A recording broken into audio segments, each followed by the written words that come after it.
성경을 들고 일어서시기 바랍니다. 성경을 들고 일어서시기 바랍니다.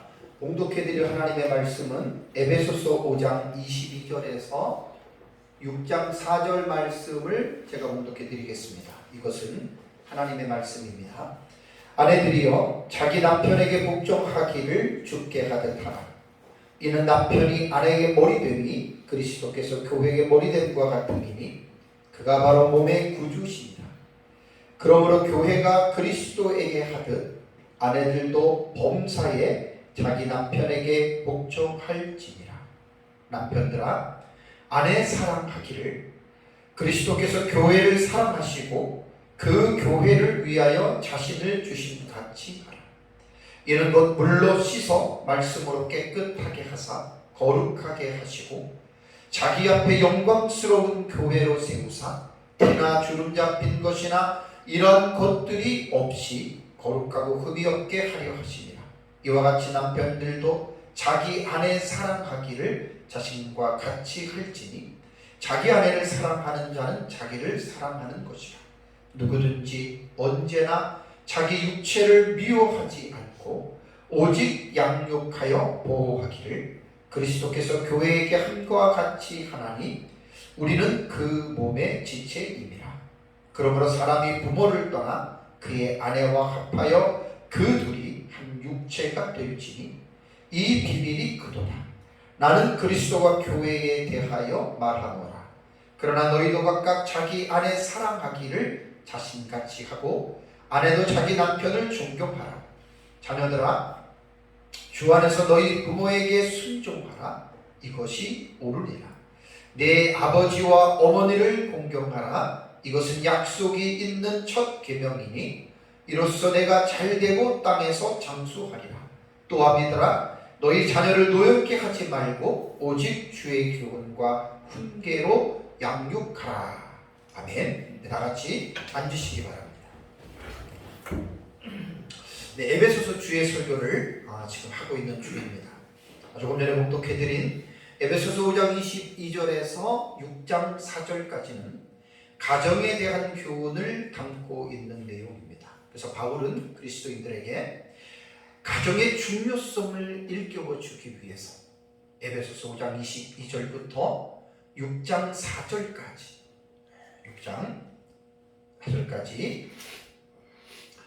이 가정에 대한 아주 중요한 내용을 우리에게 교훈을 했는데요. 본 단락은 일명 가정준칙이라고도 부릅니다. 가정준칙. 준칙이라고 하는 말이 좀 어려운 단어예요. 준칙이라고 하는 의미를 우리가 좀 알면 좋습니다. 준칙이라고 하는 말은 뭐냐면 표준으로 적용할 규칙이나 법칙입니다. 그러니까 가정마다 표준으로 오늘 5장 22절에서 6장 4절까지의 말씀은 스탠다드입니다. 표준으로 적용해서 가정의 구성원들이 이제 이렇게 살아가야 한다라고 하는 것을 우리에게 교훈하는 것입니다. 종교개혁자 마틴 루터는 이것을 하우스타펠이라고 불렀습니다.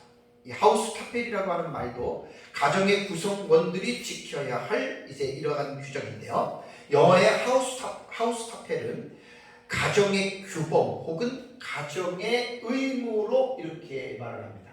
가정의 규범 혹은 가정의 의무라고 이제 본문을 가지고 루터는 이렇게 이야기를 하고 있습니다.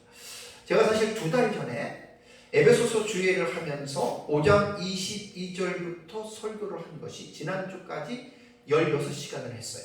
그러니까 오전에 1시간, 오후에 1시간 하면 2달 동안을 이제 에베소서 작년 11월부터 주의 설교를 추적해 나가는데 작년까지 52시간 했습니다. 오늘 하면 이제 54시간이고 앞으로 더 이제 뒤에 있는 부분들을 하면 이제 에베소서 주의 설교를 마치는데 2달 동안 했던 설교를 이제 오늘 오전과 오후에 너무 중요해서 그동안에 설교했던 내용들을 정리해서 제가 이제 말씀을 좀 드리려고 합니다. 아까 제가 봉독해드린 여러분 본문을 보면 5장 22절에서 24절은 아내가 남편에게 어떻게 행해야 되느냐, 이게 윤리적 지침입니다. 그러니까 우리 그리스도인들은 인간의 기분과 감정대로 살아가는 것이 아니라 하나님의 말씀에 기초해서 계시 의존입니다. 하나님의 말씀을 의존해서 사색, 생각하는 계시 의존 사색은 대단히 중요한 말입니다. 사색. 이게 누구더라? 이 말을 한 이제 박윤선 박사님이 반틸이 쓴 이제 영어의 말을 우리말로 번역을 할 때 계시 의존 사색으로 번역을 했는데 영어 원문보다 이 뜻이 너무나 기가 막혀요. 그러니까 계시는 하나님의 말씀이고 하나님의 말씀을 의존해서 사색, 생각하라. 우리 그리스도인들은 내 마음대로 내 기분대로 살아가는 게 아니라 하나님의 말씀을 의존해서 창세기에서부터 계시록까지 하나님의 말씀이 무엇이라고 우리에게 교훈하는지를 알고 하나님의 말씀대로 살아가라라고 하는 말입니다. 그러니까 가정에는 아내, 남편, 부모, 자식이 있는데 가정의 이제 그 준칙이잖아요. 가정의 규범으로 볼 때 모든 가족들이 자기 마음대로 자기 기분대로 가정 안에서 살지 말고 하나님이 말씀하신 대로 살아가요. 그래서 5장 22절에서 24절은 아내가 남편에게 어떻게 해야 되냐. 그 다음에 5장 25절에서 32절까지는 남편이 그러면 아내에게 어떻게 해야 되느냐. 그걸 지금 말을 하고 있는 거예요. 그 다음에 이제 6장으로 넘어가면 6장 1절에서 3절의 내용은 자녀들은 부모에게 어떻게 해야 되느냐. 그 다음에 6장 4절에는 아비들이니까 부모로 보면 됩니다. 아비들이 자녀를 어떻게 해야 되느냐에 대한 이 부분을 분명하게 성경은 말을 하고 있습니다. 그런데 성경은 모든 내용에 대해서 구체적인 부분까지는 언급하지 않습니다. 중요한 원리와 원칙들에 대해서만 말을 하고 있기 때문에 우리는 성경을 폭넓게 깊이 있게 우리는 볼 필요가 있습니다. 미국의 가정사역자 버지니아 사티어에 대해서 제가 설교할 때 전에 말씀을 드렸는데 버지니아 사티어는 가정을 뭐라고 이야기를 하냐면 가정은 소우주와 같은 곳이다라는 아주 의미심장한 말을 했습니다. 여러분 우주는 어떻죠? 광대하고 광활하죠. 인간이 우주의 신비함을 아직도 풀지 못했습니다. 우주는 반드시 끝이 있는데 이 과학자들이 아직도 우주의 끝을 발견하지 못하고 있는 겁니다. 뭘 말하냐면 가정은 단순한 것 같아요. 남편과 아내가 만나서 자식을 낳아서 셋, 넷, 다섯, 여섯 이렇게 살아가는데 가정은 그렇게 단순한 곳이 아니라는 거예요. 소우주와 같은 정말 우리 인간의 마음만 하더라도 인간의 마음을 다 알 수가 없는 거예요. 그래서 가정이라고 하는 것은 하나님이 이 세상을 창조하시고 사람을 만드시고 최초의 공동체는 둘 이상의 복수가 살아가는 그런 공동체잖아요. 최초의 공동체가 바로 가정입니다. 그래서 가정에서 인간이 출생하고 가정에서 인간이 자라고 그 다음에 인간은 이 세상에서 죽는데 모든 것들이 가정에서 시작이 되고 가정에서 진행이 되고 가정에서 맞춰지는 거예요. 여러분 이게 지나가다 보면은 정원들을 볼 때 아주 아름답게 가꾸어진 정원들을 보면 어때요? 소나무, 향나무 같은 아주 비싼 것들, 그다음에 돌을 놓고 그다음에 나무들을 놓고 잘 아름답게 가꾸어 놓으면 보는 사람도 되게 즐겁죠. 와 멋있다. 사진도 찍으시고 그러잖아요.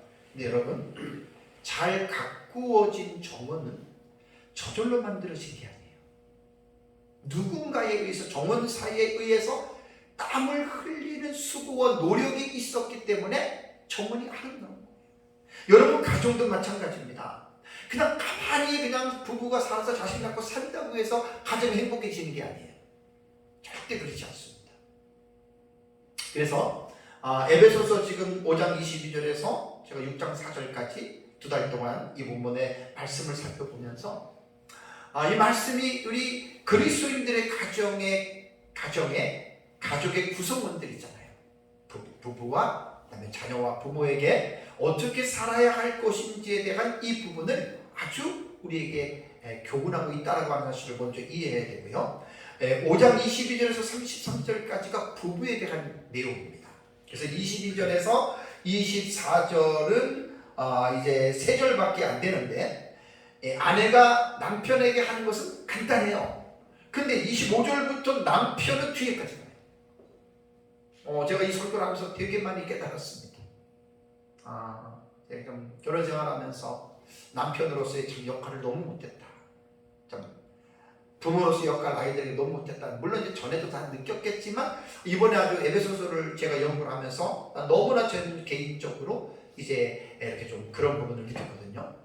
그러면 부부 관계는 대부분 사람들이 에베소서에 대한 이 본문을 가지고 아내는 남편에게, 남편은 아내에게 부부 관계를 이렇게 하는 얘기를 하고, 이것을 이제 교회에서 세미나들도 많이 합니다. 근데 이번에 제가 22절에서 33절까지 말씀을 보면서 너무 놀라운 사실을 하나 발견한 게 뭐냐면, 부부 관계가 남자와 여자가 결혼을 해서 살잖아요. 근데 이 부부 관계가 무조건 사는 게 아니에요. 그러니까 부부 관계의 원형이 있어요. 오리지널 폼이에요. 원형. 그럼 원형이 있으면 실물이 있으면 실물에 비춰지는 그림자가 있죠. 그러니까 성경을 연구할 때 이걸 뭐라고 얘기를 하냐면 모형론이라고 이야기를 합니다. 모형론은 뭐냐면 타이폴로지라고 해요. 왜 제가 이 어려운 말을 쓰냐면 성경을 보면 모형론으로 기록된 계시들이 꽤 있습니다. 자, 모형론은 이런 뜻입니다. 모형론은 어떤 뜻이냐면 구약 성경에 기록된 사실은 실물이 아니에요. 구약 성경에 기록된 것은 그림자고, 그 그림자의 실물은 어디에 있느냐? 신약 성경에 있어요. 자, 예를 들어 볼까요? 구약에서 짐승 제사를 지내잖아요. 이 짐승을 잡아가지고 피를 드려요. 구약에서 드려지는 짐승 제사는 그림자입니다. 그 그림자의 실물은 신약 성경에 어디 나오냐면 예수 그리스도의 십자가의 죽으심이에요.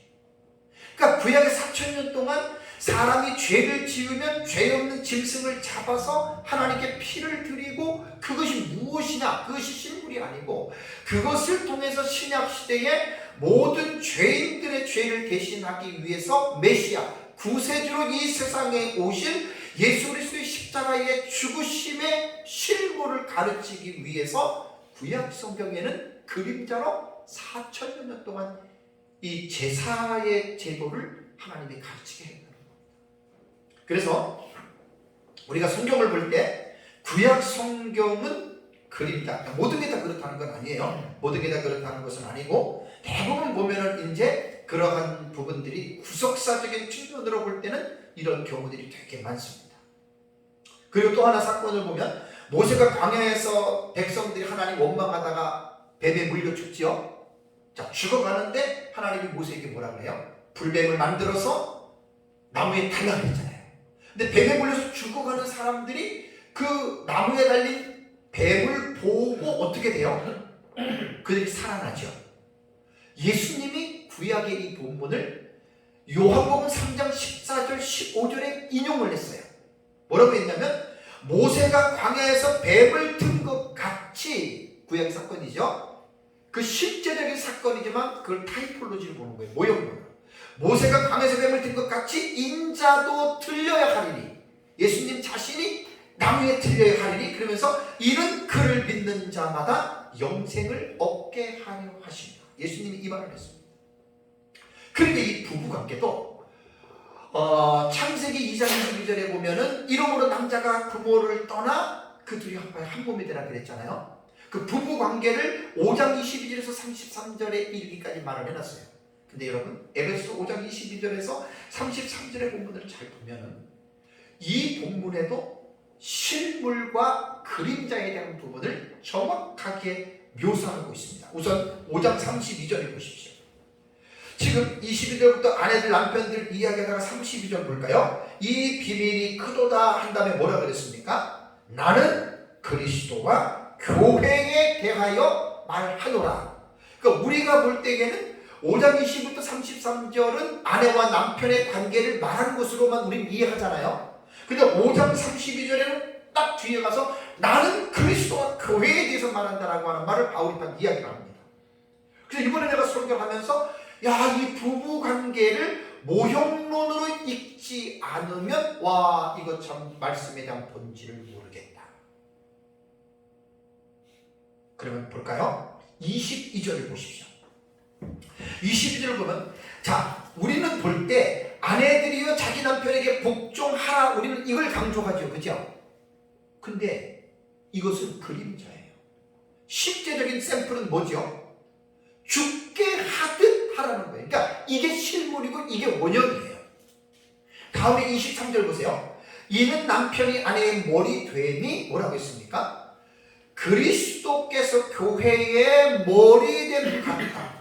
이 지금 실물과 그림자에 대한 부분을 계속 말하고 있어요. 24절부터 볼까요? 그러므로 교회가 그리스도에게 하듯, 이게 실물 원형이에요. 그 다음에 아내들도 범사에 자기 남편에게 복종할지니라 얘기를 했고, 25절 보세요. 남편에게 교훈하는 겁니다. 남편들아 아내 사랑하기를. 우리는 보통 남편들에게 아내 사랑하라, 아내 사랑하라 이렇게 이야기를 하잖아요. 뭘 어떻게 사랑해요?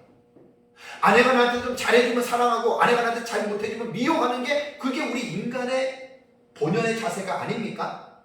아내가 나한테 잘못하면 아내 사랑 못해줘요, 남편들은. 근데 여러분 잘 보셔야 돼요. 25절. 남편들은 아내 사랑하기를 어떻게 하라 그랬어요? 그리스도께서 교회를 사랑하시고, 이게 원형이에요. 이게 오리지널 폼이에요. 이게 실물이에요.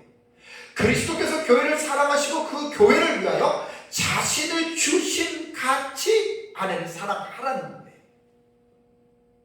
29절 보세요. 누구든지 언제나 자기 육체를 미워하지 않고 오직 양육하여 보호하기를 어떻게 해요? 그리스도께서 교회에게 함과 같이 하나니, 이렇게 말을 했습니다. 그래서 이번에 내가 에베소서 주의 본문을 보면서 참 은혜를 받은 게, 우리는 그림자만 가지고 이야기를 하면 안 돼요. 그 그림자를 비춰주는 실물, 오리지널 폼이 뭐냐? 그러니까 부부관계 알콩달콩 여보 자기 사랑해 하면서 싸우자고 이렇게 사는 거, 그게요 그렇게 사는 게 아니고, 그렇게 살아가는 원형이 어디에 있느냐? 그리스도와 교회의 릴레이션십이에요. 그리스도와 교회의 관계를 통해서 그것을 실물과 원형으로 보고 부부들은 그렇게 살아가면 진짜 아름답고 행복한 부부가 됩니다. 제가 이번에 사실 이 설교를 준비하면서 한 달 넘었어요. 너무 제가 충격을 받았어요. 저는 이제 가정의 준칙에 대한 설교를 하면서 이거요, 남의 거 생각하면 안 돼요.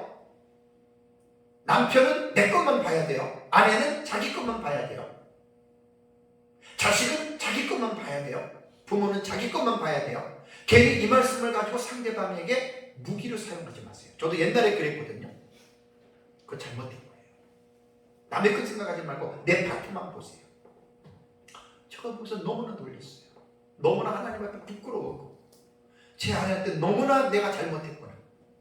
왜? 원형을 못 보니까. 그리스도께서 교회를 위하여 자기 자신을, 요거 뒤에 이제 설교할 때 얘기할게요. 네. 그럼 첫 번째로 이제 간단하게 얘기를 하겠습니다. 이거 다 1시간 시간 건데 그냥 간단하게 핵심만 말씀드릴게요. 첫 번째, 22절에서 24절, 33절의 내용은 아내에게 말하는 거예요. 아내에게. 자, 아내에게 말하는 것은 22절에 아내들이여 자기 남편에게 복종하기를 누구에게 하라? 죽게 하라. 복종이라고 하는 단어가 나옵니다. 휘포타소에세라고 하는 이 말은 원형이 휘포타소인데, 이것이 그 복종이라고 하는 말은 상대방의 그 의사를 따라가는 거잖아요. 상대방이 말을 하면 알았어 하고 하는 게 이게 복종인데, 제가 동사만 나오면 반드시 동사를 분해해요. 헬라어 동사는 법이 6개예요. 6개 법에서 그 다음에 그 법에서 시상을 봐야 되고 상태를 봐야 돼요. 시제와 상태를 봐야 돼요. 그 다음에 그것이 남성인지 여성인지 성을 봐야 되고 단수인지 복수인지를 봐야 되고 격을 봐야 돼요. 놀랍게도 헬라어 동사 안에는 이 모든 요소들이 다 들어가 있어요. 그래서 동사를 잘 분해하면 움직임을 아주 정확하게 말을 하는데, 아내가 남편에게 복종할 때 이 태를 보면 이게 중간태입니다. 중간태. 태는 능동태가 있고 중간태가 있고 수동태가 있죠. 중간태는 되게 아주 중요한 의미를 담고 있는 태예요. 중간태는 뭐냐면 모양은 수동태로 단어가 형성이 돼 있어요. 그렇다고 해서 수동으로 읽으면 안 되고 곧 중간태에 해당되는 단어들이 있어요. 그래서 헬라어를 아시는 분들은 오마이 동사라고 해요. 고 붙으면 이거 수동태라는 딱 문대로 보면 이거 수동태가 아니에요. 중간태예요. 그럼 중간태라는 뜻은 뭐냐? 능동으로 해석하는 거예요. 능동. 수동은 주어가 타에 의해서 지배를 받는 거고, 능동은 내가 주인이 되는 거예요. 능동태는. 중간태는 뭐냐? 능동태로 해석을 하지만 한 가지의 특징이 뭐냐면 자기 자신을 위해서예요. 헬라어의 동사들을 보면 예수님께서 우리를 위해서 십자가에 죽으신 것을 보면 중간태로 된 것이 있는데, 예수님이 우리 죄를 위해서 죽으신 것은 예수님 자기 자신을 위해서, 죄가 있어서라는 말이 아니라 우리를 사랑하셨기 때문에 그분은 우리를 사랑하신, 그래서 그분 스스로가 자신을 위해서 그분이 우리를 위해서 능동적으로 억지로 십자가에서 죽으신 것이 아니라는 거예요. 그러니까 동사가 나올 때 태 하나만 잘 봐도 엄청난 교훈을 받습니다. 중간태이기 때문에 아내들은 남편에게 복종할 때 억지로 하지 마세요. 능동이지만 누구를 위해서는? 자기 자신을 위해서 아내는 복종해야 돼요. 왜 그런 줄 아세요? 제가 설명할 때 자세하게 말씀드렸어요. 여자가 열등하거나 여자가 부족해 가지고 남자에게 복종하라는 말은 절대로 아닙니다. 본문에서 우리가 주의해야 될, 중요하게 생각해야 될 부분이 뭐냐면 하나님의 창조 질서에 순종하는 거예요. 아내가 남편에게 복종하는 것은 내가 너한테 이런 개념이 아니고, 하나님께서 여자의 머리를 남자로 세워놓은 거기 때문에 이것은 창조 질서예요. 하나님의 창조 질서이기 때문에 아내가 남편에게 복종하는 것은 하나님의 창조 질서에 순종하는 것입니다. 근데 그 순종할 때 억지로 하지 말고 중간때 자기 자신을 위하여 능동적으로 자원하는 마음으로 남편의 요구에, 단 조건이 뭐냐? 남편이 완전한 자가 아니에요. 엉뚱하고 요구할 수 있을 때 그런 거를 복종하라는 말은 아니에요. 그런 거 복종하라는 말은 아니에요. 그러니까 남자들은 내가 뒤에 또 말을 해요.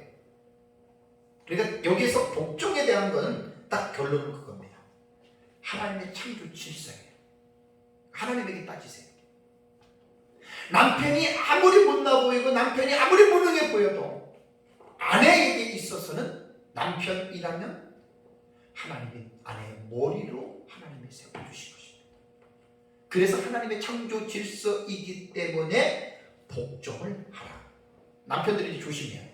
이거 무기로 삼는 남자들은 그 말씀을 잘 모르는 거예요. 다음에 두 번째, 남편이 아내에 대한 의무는 25절에서 33절에 나옵니다. 그러니까 여자는 간단해요. 그냥 여보, 남자가 그러면 엉뚱한 거 빼놓고 진리 안에서 말을 할 때는 하기 싫어도 순종하셔야 돼요. 그게 복종이에요. 근데 남자는 보니까 그게 아니에요. 정말 이게 인간적으로 할 수 없는 일들이에요. 자, 우선 볼게요. 어디에 보냐면 25절을 보시면 남편들아라고 호칭을 하죠. 아내를 사랑하라라는 말입니다. 동사는 아가파고 아내를 사랑하라. 근데 어떻게 사랑하냐면 그 사랑에 샘플이 있는데, 그리스도께서 교회를 사랑하신 같이 사랑하는데 어떻게 교회를 사랑했습니까? 주님께서 교회를 위하여 자신을 어떻게 해요? 주셨다.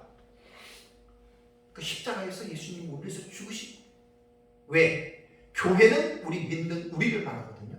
죄인들을 구원하시기 위해서 예수님은 십자가에서 자신 하나밖에 없는 목숨을 바치셨어요. 그래서 예수를 믿는 사람들은 구원을 받는 거예요. 그래서 우리가 죄 많고 부족한 연약한 우리들이 하나님의 자녀가 돼서 우리가 죄 용서를 받아서 교회의 일원이 됐잖아요. 여러분, 여기에서 보면은 나는 처음에 이 말씀을 주면서 뭐 이런 거는 우리가 다 아는 얘기지만 이제 아내와의 관계 속에서 남편은 어떻게 살아가느냐에 대한 그 방법을 구체적으로 가르쳐 주셨는데 그리스도 교회 관계잖아요. 예수님께서 교회를 위해서 자신의 몸을 주신 같이 십자가에 죽으신 같이 남편은 아내를 위해서 자신의 목숨을 바쳐가면서 아내를 사랑하라는 말이에요. 이거 누가 이렇게 할 수 있겠어요? 그러면서 26절을 보시면은 26절과 27절에는 목적을 나타내는 종속 접속사가 나옵니다. 종속 접속사가 나오는데 이 종속 접속사는 신하라고 해요. 신하.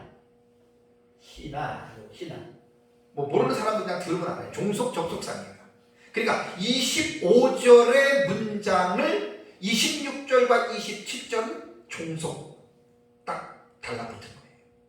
이 접속사 하나로 신하라고 하는 이 헬라어의 뜻은 뭐냐면 이는 뭐뭐 하려 하심이라. 그럼 25절에 그리스도께서 교회에서 자신을 주셨어요. 그러면 왜 주셨느냐? 그 이유를 설명해 주는 거예요. 그래서 26절을 보면은요. 거기 보면 26절에 이는 할 때 헬라어 원문에 보면 신하라고 하는 종속 접속사가 들어가고 그 다음에 27절 앞에 자기 앞에 신하라고 하는 접속사가 딱 들어가요. 그 다음에 27절에 거룩하고 흠이 없게 하려 거기 신하가 딱 들어가요. 그러면 원문을 보는 사람들은 설교하기가 되게 편해요. 25절에 그리스도께서 교회를 위해서 자신을 주신 같이 죽으신 이유가 있어요. 그것이 26절, 27절에 세 가지가 나와요. 첫 번째는 뭐냐면 26절 볼까요? 이는 물로 씻어 말씀으로 깨끗하게 하사 거룩하게 하시려고 예수님이 십자가에서 죽었어요. 왜? 모든 사람은 죄가 있잖아요. 우리가 부족하잖아요. 연약하잖아요. 예수님의 십자가에 죽었어요. 우리의 죄를 용서하고 우리들을 온전하게 하기 위해서 예수님께서는 십자가에서 피 흘려 죽었다. 그러니까 여기서 이는 물로 씻어 말씀으로 깨끗하게 하사 거룩하게 하시고는 은유적인 표현입니다. 은유적인 표현입니다. 뭐 이런 세례라고 말을 하는 사람들인데 세례는 아니고 거듭남입니다. 중생입니다. 그러니까 우리가 예수 믿기 전에는 죄인으로서 우리는 죄를 용서받지 못했잖아요. 그럼 죽으면 지옥 가요. 근데 예수님이 왜 십자가에서 우리를 위해서 죽었느냐? 우리를 거룩하게 말씀으로 거룩하게 하시고 이걸 가지고 제가 적용을 할 때 그리스도의 희생의 죽음을 통해서 죄인이 죄를 용서받고 하나님의 교회의 일원이 되는 거룩하게 됐잖아요. 그죠? 자, 근데 여기서 하나 오해하면 안 될 게 남편이 아내를 사랑해서 아내 때문에 죽었다 하더라도 뭐가 안 되냐면 아내의 죄를 용서해 줄 수는 없어요. 왜? 죄를 용서해 주시는 것은 그리스도밖에 없어요.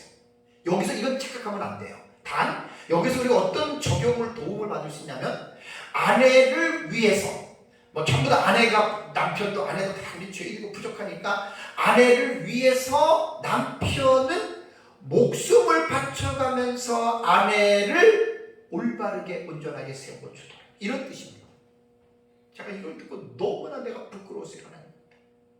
제가 제 아내랑 살면서 이렇게 사랑하라고 했는데 바보 같은 목사 남편이 성경을 몰라가지고 이걸 실천을 못한 거지. 돕는 배필로 서로 살아야 되는데 바라는 배필로 살면서 아내가 부족하고 연약한 부분을 볼 때 남편이 그거를 내 목숨을 바쳐가면서 아내를 위해서 그렇게 사랑하고 하면 아내가 성장하거든. 이걸 내가 너무 지금도 사실 좀 마음이 멍합니다. 제 아내 보면 너무 미안해서 내가 얼굴을 잘 못 보겠어. 그런데도 나의 죄성이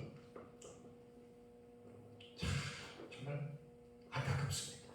두 번째 보세요. 두 번째 27절에 나온다고 그랬죠? 27절에 여기 보면 자기 앞에 영광스러운 교회로 세우사 티나 주름 잡힌 것이나 이런 것들이 없이 하기 위해서 예수님이 십자가에서 자기 자신을 내주었다는 말이다. 교회를 위해서. 자, 여기에 보면은 티나 주름 잡힌 것은, 티라고 하는 말은 결점이에요. 흠이에요. 주름 잡혔다라고 하는 말은 여러분 종이 딱 보면 주름을 잡잖아요. 그럼 주름을 딱 이렇게 하면 주름이 표시가 나잖아요. 이게 연약한 것, 보기 안 좋고. 우리가 다 부족하고 연약한 우리인데 왜 예수님께서 십자가에 죽으셨느냐? 우리의 티나 주름 잡힌 것이 없게 하기 위해서 예수님은 우리 자신을 위해서 자기의 목숨을 십자가에 내주셨다는 거예요. 이렇게 아내를 사랑하라는 거예요. 이게 신앙 목적적이에요.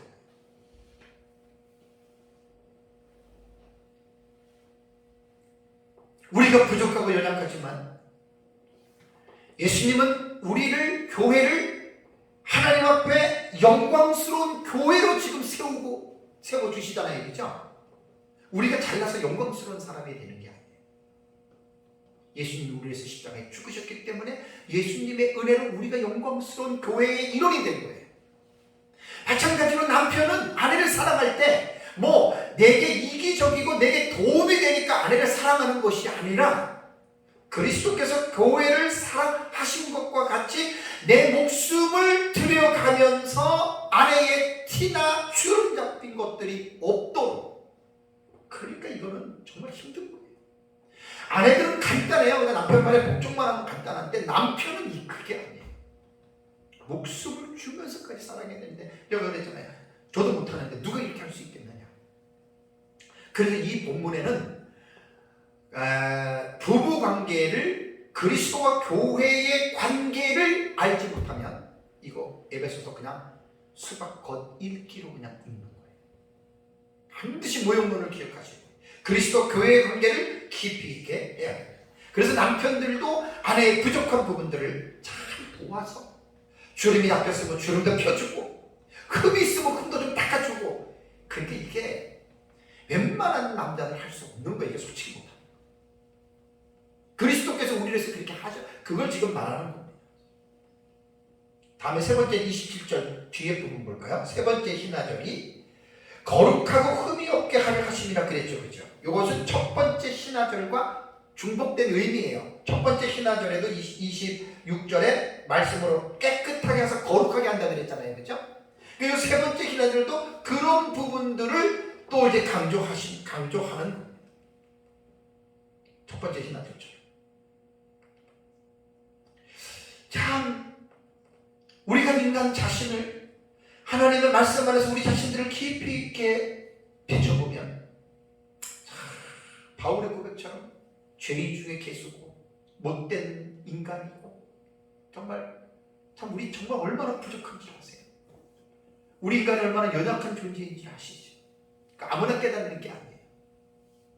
사도 바울처럼 내가 죄인 중에 개수다, 죄 많은 사람들 중에 내가 가장 못된 놈이다라고 깨닫는 것은 하나님의 말씀을 깊이 깨닫는 사람만이 고백할 수 있는 거예요.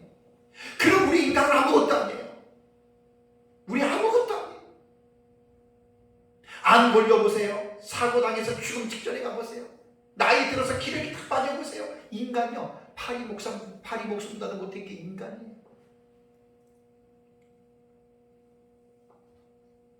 문제들이 우리는 서로가 모든 문제들을 다 안고 그래서 우리는 죄인으로 출생한 거고 우리는 부족하고 연약한 자예요. 부부 관계가 뭐냐? 왜 하나님이 부부로 살게 했냐? 하나님을 믿지 않는 사람들은 육체적인 엔조이를 위해서 결혼하고 성적으로 즐기기만 하잖아요. 그게 목적이 아니에요. 둘이 하나가 돼서 한 몸이 돼서 여자도 남자를 돕는 배필이지만 남자도 여자를 도와주는 돕는 배필 역할을 하라는 거예요. 부족하고 연약한 사람들끼리 만나서 서로가 도와주고 서로를 위로하고 서로의 약한 부분들이 서로의 희생과 섬김을 통해서 남편이 아내를 올바르게 세워주는 그것이 그리스도께서 교회를 올바르게 세워주는 것 같은 샘플이라. 남자들이 아내를 귀히 여기고 아내에게 잘해주는 남자가 그게 진짜 멋있는 남자. 제 아내가 들으면 어떻게 생각할지 모르겠죠. 하나님 앞에 내가 또 고백할 때 미안합니다. 근데 이렇게 해야 된다. 왜? 성경이 그걸 우리에게 말하고 있는. 그다음 이제 28절에도 보면 남편들은 자기 아내를 어떻게 하라고 했습니까? 자신과 같이 사랑하라. 이게 다 현재형이에요. 현재. 이게 분사 현재 능동태거든요. 그러니까 자신과 같이 늘 사랑하는 거예요. 아내가 잘해줄 때만 사랑하고 아내가 나한테 뾰루통하고 밥도 안 해주면 미워하라는 말이 아니라 잘해주든 못해주든 시대가 현재이기 때문에 늘 아내에게 잘해주라 그런 말입니다. 능동태입니다. 능동태. 억지로가 아니라 그냥 자원하는 마음으로 자발적으로 아내를 사랑하라. 그래서 이제 33절을 보시면은 이제 부부에 대해서는 이렇게 결론을 냈습니다. 그러나 너희도 각각 자기 아내 사랑하기를 자신같이 하고 아내도 자기 남편을 존경하라. 그러니까 아내는 남편을 존경하고 복종하는 거예요. 남편은 아내를 사랑하는 이 사랑 속에 아가파오 다 들어가 있는데 내 목숨 바쳐가면서 아내 사랑하는 거예요. 이거는 하나님의 능력이 아니고 절대 불가능합니다. 아내는 어쩔 수 없이 아이고 내가 정말 내 속에 불이 나도 아이고 내가 당신 말에 복종하게 할 수는 있는데 남자는 이건 그렇게 못해요. 그래서 하나님의 은혜를 받아야 돼요. 말씀과 성령이 충만해요. 이 아내는 정말 여자는 내가 살아보면 여자는 약한 존재예요. 제 정진이가 이제 어제 장가 갔는데 어릴 때부터 난 그렇게 교육을 시켰어요. 여자는 약하다. 여자 절대 때리지 마라. 얘는 맞고 들어왔어요. 여자한테. 왜? 성경이 여자는 연약해요. 그 연약한 여자한테 막 폭력을 행사하고 자기 부인한테 막 욕지거리나 하고 그건 진짜 인간도 아니에요. 사람이기 때문에 그럴 수 있는데 우리 그리스도인으로서 성경이 뭘 우리는 말을 하느냐에 대한 이 부분을 여러분 우리는 기억해야 돼요. 다음에 세 번째입니다. 6장 1절과 3절을 보십시오. 6장 1절과 3절은 자녀들이 부모에게 어떻게 해야 되느냐. 저도 저희 장모님 살아계십니다. 장모님. 그래서 저도 장모님 입장에서는 자녀고 또 우리 아이들이 지금 셋이 있어요. 그래서 저는 자녀 입장에서 생각을 해보는 거예요. 자녀 입장에서. 6장 1절과 3절을 보세요. 자녀들아 주 안에서 너희 부모에게 순종하라. 항상 동사를 기억하세요. 동사. 순종하라. 이것이 옳으니라. 다음에 내 아버지와 어머니를 공경하라. 이것은 약속이 있는 첫 계명이니 이로써 내가 잘되고 땅에서 장수하리라. 3주 전에 설교했습니다. 그러니까 우리는 가정 안에서 남편, 아내, 그 다음에 자녀, 아비들. 제 설교 제목을 그렇게 잡았잖아요. 아내, 남편, 자녀, 아비들이 지켜야 할 준칙. 말씀 순종하는 게 여러분 그리스도인의 자세입니다. 하나님 말씀 순종해야 됩니다. 그러니까 자녀들은 뭐냐면 첫 번째로 뭘 해야 되냐면 우선 그거를 생각해야 돼요. 이제 제가 설교를 하면서 이런 말씀을 드렸는데 자, 자녀는 부모가 없이는 자녀가 태어나지 않아요. 그렇다면 자녀 입장에서 볼 때 부모는 내 육체와 생명이 태어나게 한 근원입니다. 근데 하나님께서 부모를 통해서 나를 세상에 출생하게 하셨다는 것을 알아야 해요. 자, 이 세상에 어떤 자녀가 나는 이 엄마와 이 아빠 밑에서 태어나기를 원해서 태어난 자식이 있습니까? 한 사람도 없습니다. 그냥 태어나서 살다 보니까 이분들이 내 아버지고 내 어머니였어요. 내가 부모를 선택하는 게 아니에요. 내가 부모를 취사 선택하는 게 아니에요. 그렇다면 나를 엄마 아빠가 결혼을 통해서 정자와 난자의 연합을 통해서 내가 태어났지만 그렇다면 엄마 아빠의 능력으로 나를 낳느냐? 그건 아니에요.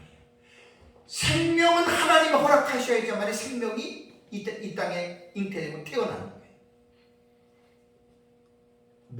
자녀들은 뭘 알아야 되냐면 육신의 부모가 없이는 우리가 태어나지 않았고 육신의 부모는 지난주 제가 설교할 때 청직이라고 했습니다. 청직. 왜? 하나님이 주인이고 생명의 주인이에요. 하나님이 예준이와 예루를 엄마 아빠를 통해서 세상에 태어나게 한 거예요. 그러면 엄마 아빠의 예준이 예루는 엄마 아빠의 소유가 아니에요. 소유라고 하는 말은 주인을 뜻하는 거예요. 소유권 그러면 주인으로서 마음대로 그 물건을 처리할 수 있는 권한이 소유권자에게 있는데, 자녀는 부모가 낳았다 그래도 부모가 소유권이 부모에 있는 게 아니에요. 하나님이 소유권자예요. 하나님이 주인이에요. 그럼 부모에게 맡긴 거예요. 이것들을 많은 부모들이 몰라요. 그 성경을 모르면 모를 수밖에 없어요. 하나님 왜 맡겼겠어요? 맨날 어릴 때 오르르 깎고 하면서 막 관상용으로 그러려고 아이를 맡긴 게 아니에요. 뒤에 이제 아비들에게 말한 말씀을 제가 마지막으로 드릴게요. 하나님이 맡긴 이유가 있어요. 그래서 지난주 설교에 보면은 하나님 자신의 영광을 위하여 인간을 창조하시는 거예요. 그냥 하나님이 사람을 만들어 놓고, 야, 니네 세상에 태어나서 니 하고 싶은 거, 먹고 싶은 거, 니 쓰고 싶은 거 다 즐기다가 세상에 와라. 그렇게 하나님은 사람을 창조하지 않았어요. 창세기에 보면 하나님이 사람을 창조할 때 자신의 모양과 형상으로 하나님이 사람을 창조했어요. 그러니까 인간 안에는 죄인들에게도 하나님의 형상과 모양이 확실하지 않지만 있는 거예요. 그래서 우리는 사람을 만날 때 그냥 육체나 이렇게 만나는 게 아니라 그 사람 속에 있는 하나님의 형상을 봐야 되는데, 그거를 보는 게 웬만해서 못 봐요.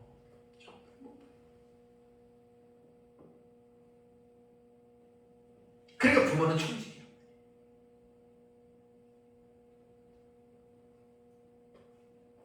지난주 제가 설교할 때 그리스도인의 부모가 자식 중에 아직도 예수를 믿지 않고 교회를 안 다닌다. 그러면 그리스도인의 부모는 악한 천직이에요. 자녀에게 있어서는 정말 악한 천직이에요. 그러다가 자녀가 예수 믿지 않고 죽었다 그럼 지옥 가는 거예요. 그 정말 악한 천직입니다. 하나님이 자녀를 줄 때는, 그럼 뒤에 거 얘기가 좀 나오려고 그래요. 어쨌든 지금 이 중요한 건 뭐냐면 자녀 입장에서 부모에게 순종해야 됩니다. 자, 요거 제가 말하기 전에 좀 서론적으로 이야기하다가 좀 얘기가 좀 길어졌는데, 어쨌든 자식은 부모 없이는 태어날 수 없어요. 근데 하나님이 부모를 통해서 태어나게 했어요. 그러면 자식은 부모에 의해서, 가정 안에서 부모의 돌봄과 부모의 교육을 받아야 되는 자녀입니다. 그러니까 자녀는 부모에 대해서 어떻게 생각을 해야 되냐면, 부모는 나의 육체의 근원이 됩니다. 근원이에요, 근원. 그래서 부모를 어떻게 해야 되냐면 순종하라고 얘기를 했어요. 순종. 이것도 명령형으로 기록이 되어졌고, 시대가 현재입니다. 그 다음에 능동태입니다. 자녀가 부모의 말을 순종할 때는, 하나님은 명령이니까 명령에는 취사 선택이 없어요. 하나님은 하라고 해야 돼요.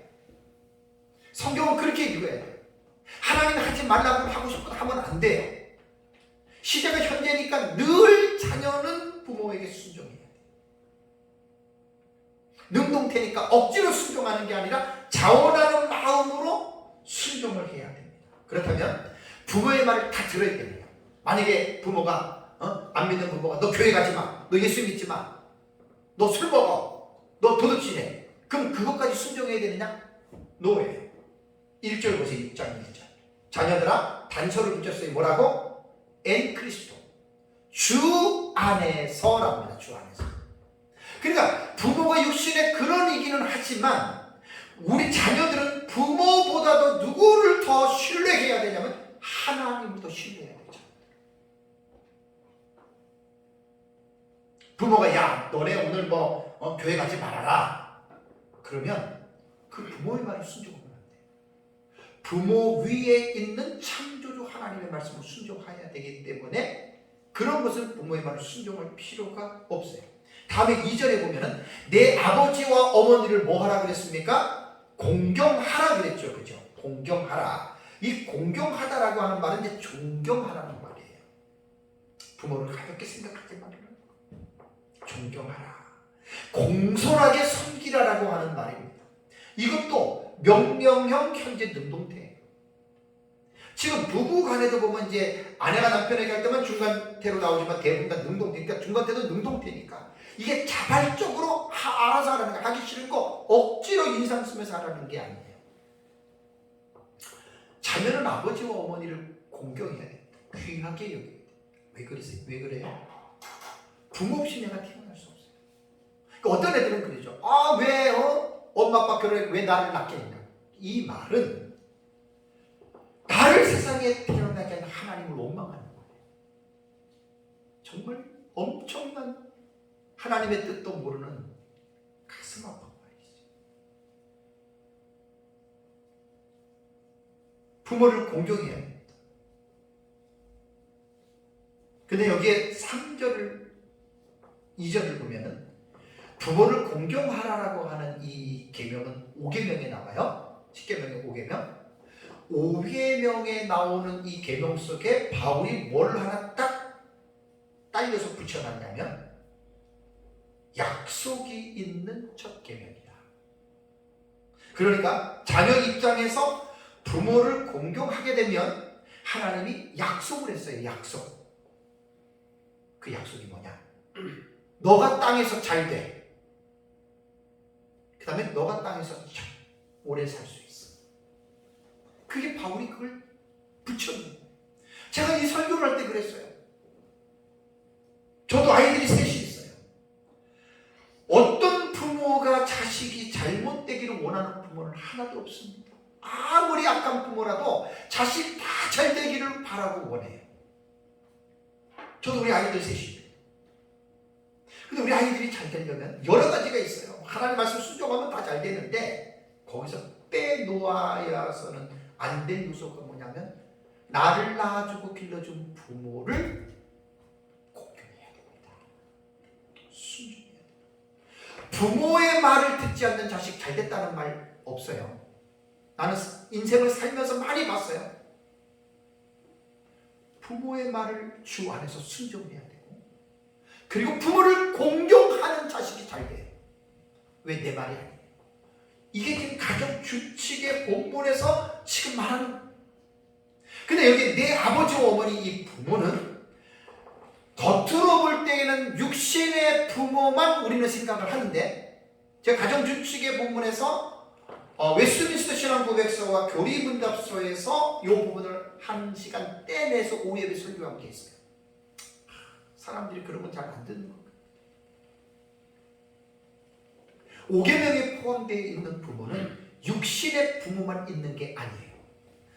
육신의 부모와 같은 존재들을 하나님이 이 세상에 두셨어요. 그래서 소엘이 문답에 보면 아담과 하와가 범죄한 다음에 그 가정이 최초의 공동체인데 범죄한 다음에 2개의 공동체를 하나님이 이 세상에 세우셨는데 그 2개의 공동체가 교회와 국가입니다. 교회에 지도자들이 있고 국가에 지도자들이 있어요. 그러니까 5계명에 내 부모, 어머니와 아버지 속에 부모와 같은 존재들이 교회의 리더십들이고 국가의 리더십들이에요.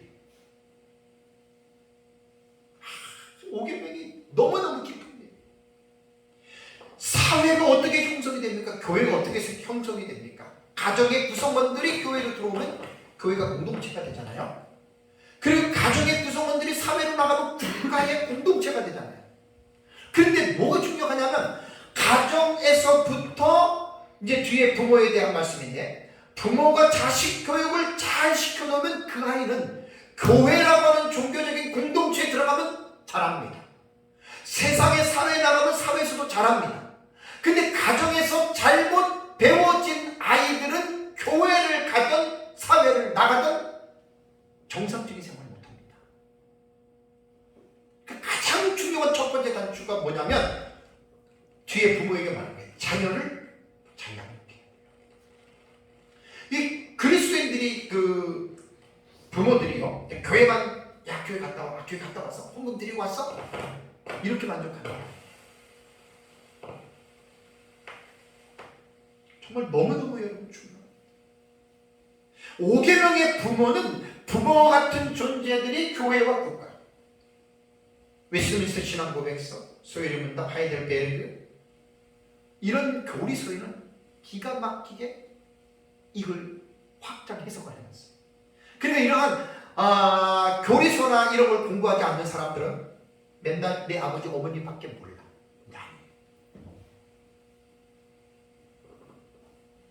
그래서 자녀들은 가정에서 부모의 말씀을 순종하고 부모를 공경하도록 뒤에 이제 부모에 대한 명령이 나옵니다. 이렇게 하는 자녀들은 교회를 가든 사회를 나가든 위에 있는 리더자들에게 순종하고 공경하게 됩니다. 여러분, 교회가 평안해야 되지 않겠어요? 나라가 평안해야 되지 않겠어요? 그 근원이 가정에서부터 겁니다. 그러니까 가정이 행복하고 가정이 올바른 가정에서 자라는 사람들이 교회를 가거나 국가를 가면 그 교회와 국가는 아름답고 행복해지는 교회와 국가가 돼요. 근데 모든 문제를 안고 가정에서부터 부모에게 순종하지 않고 공경하지 않는 사람들이 교회에 들어가면 교회에 들어가서 막 사람을 받는 거예요. 사회에 가면은 다 그렇게 잘못돼요. 집에서 새는, 우리말 속담에 집에서 새는 바가지가 밖에서도 새지요. 자, 마지막으로 이제 6장 4절을 보겠습니다. 아비들에게 대한 교훈입니다. 지난주 또 아비들아, 너희 자녀를 노엽게 하지 말고 오직 주의 교훈과 훈계로 양육하라. 아주 한 절에 딱 잘라서 얘기했어요. 그래서 4절을 보면 부정적인 명령과 긍정적인 명령입니다. 두 개의 명령문이 4절은. 노엽게 하지 말라. 헬라어 보면 매 플러스 명령법이거든요. 부정어 매 하지 말아라. 말아라 라고 부정어예요. 이 매 플러스 명령법은 제가 에베소서를 주의하면서 한 6, 7군데 말씀을 드렸어요. 거짓말하지 마라. 도둑질하지 마라. 다 매 플러스 명령법이에요. 그래서 문법적으로 해석할 때는 매 플러스 명령법은 지금 하고 있는 것을 즉시 멈추라. 그러니까 부모가 자녀들을 노엽게 하면 몇 플러스면 지금 당장 그만두시오. 그런 뜻이에요. 여기에 노엽게 하다라고 하는 말이요, 파로르기제테라고 하는 단어인데 원형이 파로기조입니다. 파로기조인데 화나게 하다, 성나게 하다, 경로시키다는 말이에요. 그러니까 부모도 완전하지 않기 때문에 자녀들을 막 성나게 하고 화나게 만들 수가, 이렇게 하지 말라는 거예요. 그래서 고영민 그 박사님의 원문 번역 주석 아주 방대하게 해놨는데 거기 들어가니까 이분이 한글 역본하고 영어 역본에서 한 7가지 정도를 이렇게 번역을 해놓은 것을 보고 이 부모들은 이걸 잘 보셔야 됩니다. 뭐냐면 다양한 번역이 성나게 하지 말라는 거예요. 자녀. 노엽게나 성나게는 비슷하잖아요. 두 번째는 뭐냐면 마음의 상처를 입히지 말아라. 자녀들에게. 세 번째는 감정을 건드려 화나게 하지 말아라. 네 번째는 너무 꾸짖지 말아라. 다섯 번째는 잔소리를 늘어놓아 반항심을 일으키거나 분노를 품게 하지 말아라. 여섯 번째는 마음을 상하게 하거나 화를 돋우게 하지 말라. 다음에 마지막으로는 지나치게 교정하지 말라. 제가 참 이런 말을 보면서 너무 마음이 아파요. 저도 아이들 셋을 기르면서 아픔 많이 주고 상처 많이 줬어요. 정말 아이들 화나게 만들었어요. 저도. 아이들이 물 컸어요. 지나간 시간 돌이킬 수도 없고. 참 부모들은 모든 사람들이 다 느낍니다. 부모 위치에 있고 그 부모, 정상적인 부모가 된다면 여러분 이거는 사실 불가능한데, 왜냐하면 온전한 부모가 없고 온전한 가정이 없어요. 온전한 사람이 없어요. 다 우리는 죄인으로 태어났고 다 우리는 남에게 문제가 있는 게 아니라 내게 문제를 안고 있어. 우리 다 죄인들이기 때문에. 자식을 낳아서 얼마나 이쁩니까? 이제 지나치게 교정하고 지나치게 교육하다 보니까 이제 아이의 마음을 상하게. 근데 지지난주에 제가 전반부에 있는 거를 2시간 설교하고 지난주 후반부에 또 2시간 했거든요. 근데 성경은 아비들아 자녀를 노엽게 하지 말아라. 골로새서에 보면은 낙심이에요. 낙심한다고 하는 말은 기가 꺾여요. 애들이.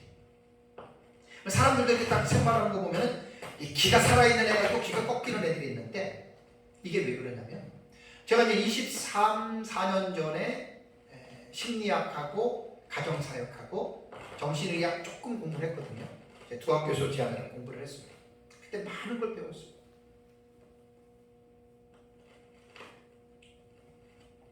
이제 노엽게 하잖아요.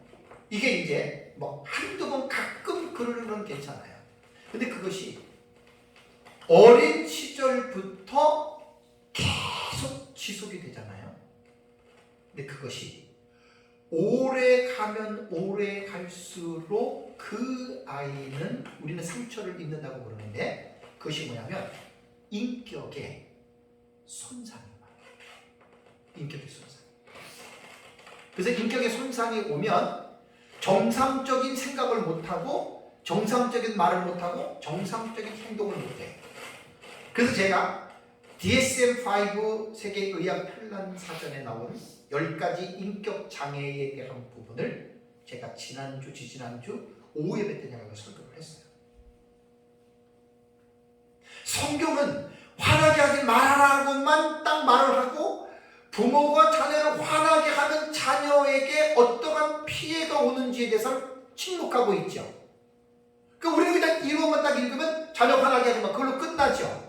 근데 심리학자들과 정신의학자들과 가정사역자들이 연구해 놓은 자료들을 보면 너무 심각합니다. 자녀를 어릴 때부터 화나게 하면 할수록 그 아이는 인격에 장애가 와서 성인이 돼서도 올바르게 못 살아가요. 심한 사람. 저는 초등학교 5학년 때 저희 아버지 돌아가셨고 알코올 중독자였어요. 그게 말하면 디스펑셔널 패밀리라고 엮이는 가정에서 저도 자랐어요. 그러니까 아버지로부터 제가 보살핌을 못 받았기 때문에 나도 아이들을 낳고 아버지로서의 역할을 참 부끄럽지만 저도 잘 못한 것 같아요. 그리고 막 과격하게 소리를 지르고 아이들에게 매를 대고 그게 아이들을 노여워요.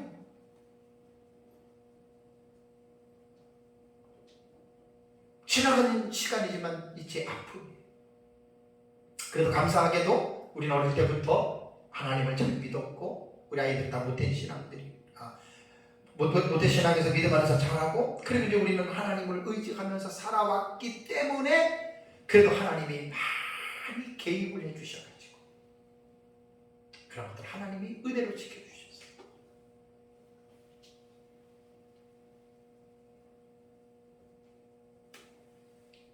완전한 가정이 없습니다. 완전한 부모도 없습니다. 그러니까 우리는 다 가정 안에 문제점들은 모든 가정이 다 있다라는 거예요.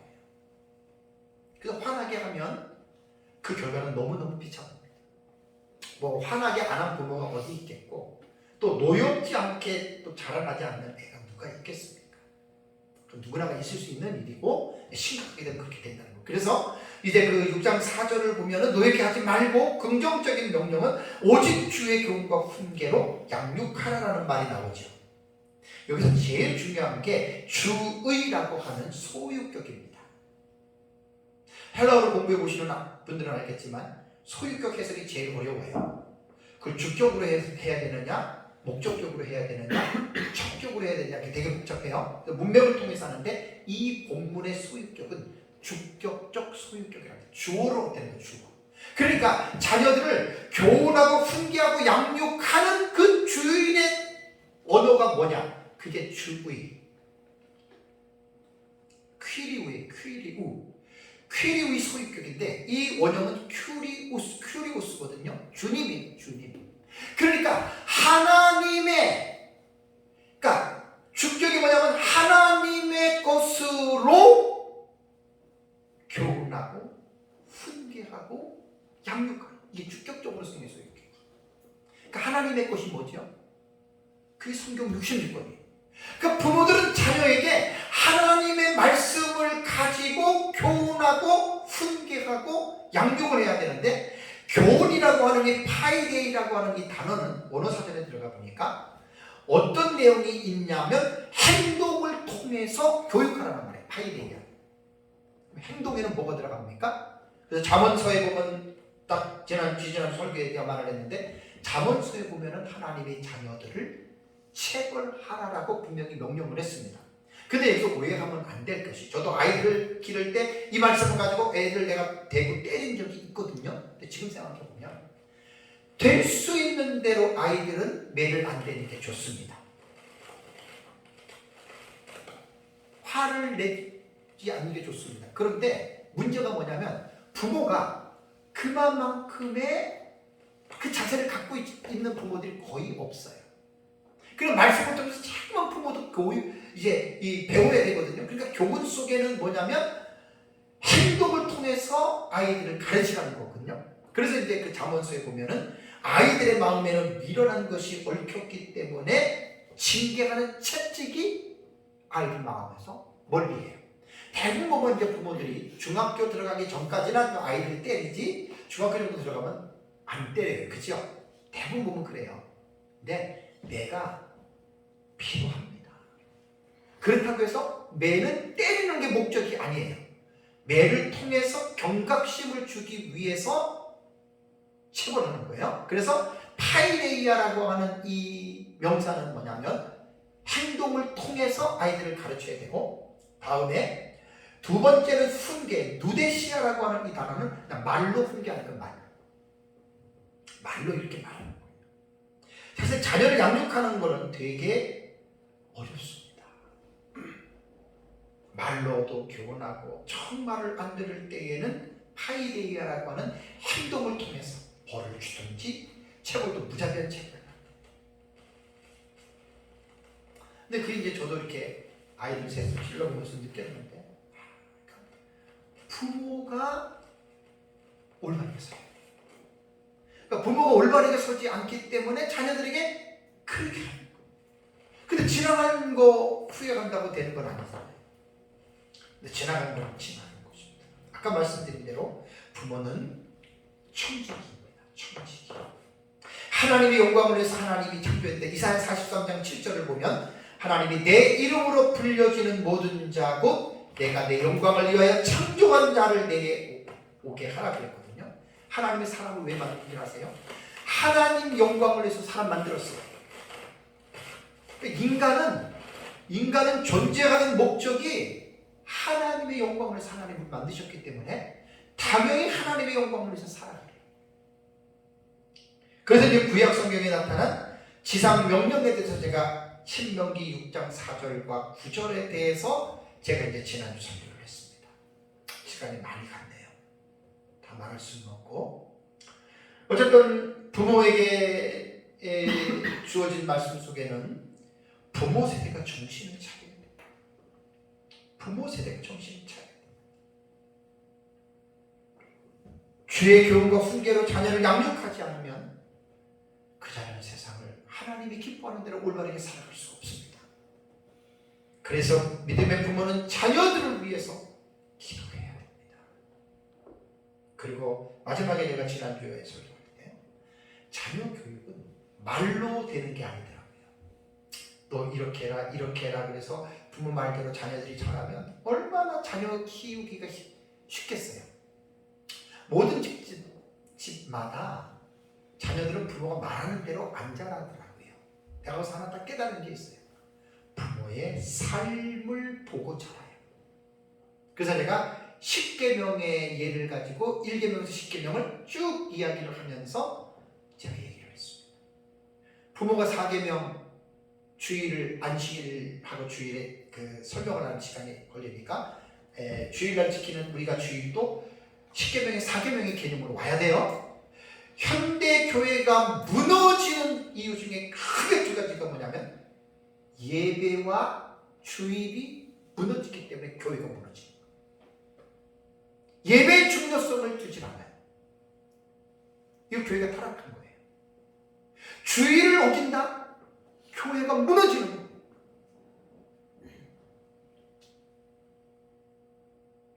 부모는 자녀에게 교회 가라 해놓고 자기 바쁜 일 있고 중요한 일 있으면 교회 딱 빼먹고, 아 오늘 바쁘다고 뭐 봐야 되니까 예배 안 가고 연속극 보면서 야 너네 교회 갔다 와. 말이 됩니까 안 됩니까? 애들은 부모에게 물어요. 요즘에 애들이 영악해서요. 초등학교 애들도 유치부 애들도 그래요. 엄마 아빠는 속으로, 입으로 말했다는 맞으니까 속으로 엄마 아빠는 왜 그래요? 부모는 그걸 기억해요. 완전한 부모는 없지만 사랑하는 성도 여러분, 말씀을 맺겠습니다. 사실 이게 16시간 한 설교를 1시간으로 하려니 이게 얼마나 힘들겠어요. 마지막으로 제가 말씀드리고 싶은 거는 뭐냐면, 가정은 부부가 서로 좋아해서 만나서 결혼한 것 같지만 하나님의 인도와 섭리 가운데의 부부는 만난 겁니다. 그럼 결혼해서 자식을 낳았다면 내가 낳고 싶어서 자식을 낳은 게 아니라 하나님이 이 자식을 내게 보낸 거예요. 우리 가정에, 부부에게. 다 감사해야 됩니다. 가정. 아내는 남편을 만나서 감사하고 남편은 아내를 만나서 감사하고, 부모는 자식을 주셨기 때문에 감사해야 되고 자식은 부모를 주셨기 때문에 감사해야 되고, 그래서 가정은 감사가 넘치는 공동체예요. 모든 문제가 가정에서 시작이 되고 모든 아픔이 가정에서 시작이 되지만 모든 문제의 해결도 가정에서 됩니다. 이게 가정이 가지고 있는 두 가지의 양면 이중적인 길, 너무나요. 다 모든 가정 문제 있어요. 모든 부모 다 문제 있고요. 모든 자녀 다 문제 있어요. 그 문제만 보지 마시고 그 문제를 해결할 수 있는 공동체가 가정이라는 거예요. 그래서 가정에서 제일 안 되는 게 뭐냐? 대화가 제일 안 돼요. 문제 있는 가정은 대화가 없어요. 근데 문제 없는 가정은 대화가 많아. 아빠, 엄마, 부부, 자식 쪼글쪼글 얘기해요. 대화를 회복해야 됩니다. 하나님을 믿는 그리스도인들의 가정은 불완전해요. 우리 다 문제가 있어요. 가족의 구성원들이 오늘 5장 22절에서 6장 4절, 아빠만 잘하고 엄마만 잘한다고 되는 게 아니에요. 아이들만 잘한다고 되는 게 아니에요. 가족의 구성원들이 모두가 다 잘해야 돼요. 자기 것만 잘해서. 그래서 오늘 말씀 잘 기억하고 종합 정리를 한 겁니다. 16시간 동안 설교했던 내용들을 했으니까 각자가 자기가 가정에서 맡은 그 위치를 잘 감당하고 이 말씀 순종해서 여러분들의 가정이 아름답고 행복한 가정이 되시기를 주님의 이름으로 축복합니다. 기도하겠습니다.